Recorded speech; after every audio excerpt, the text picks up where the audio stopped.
વીનામાં દક્ષિણ ગુજરાત યુનિવર્સિટી ખાતે રાષ્ટ્રીય પુસ્તક મેળો, હોર્ટિકલ્ચર મેળો, શિલ્પગ્રામ મેળો અને ફ્લાવર શોનું આયોજન કરાયું છે, જેનું ઉદ્ઘાટન મુખ્યમંત્રી ભૂપેન્દ્ર પટેલ દ્વારા કરાયું હતું. દક્ષિણ ગુજરાતના આર્થિક અને સાંસ્કૃતિક પાટનગર ગણાતા સુરત શહેરમાં સાહિત્ય, કલા અને પ્રકૃતિનો અદ્ભુત સંગમ રચવા જઈ રહ્યો છે. સુરત મહાનગરપાલિકા દ્વારા મીનામાં દક્ષિણ ગુજરાત યુનિવર્સિટીના મેદાનમાં 22 ફેબ્રુઆરીથી 1 માર્ચ દરમિયાન સ્વામી વિવેકાનંદ રાષ્ટ્રીય પુસ્તક મેળો, હોર્ટિકલ્ચર મેળો અને ફ્લાવર શોનું ભવ્ય આયોજન કરાયું છે.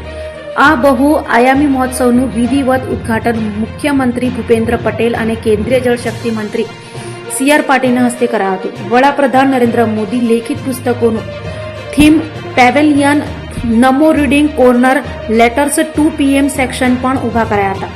તો શિલ્પગ્રામ મેળામાં હસ્તકલા અને હાથશાળાના કારીગરોની કલા જોવા મળી હતી.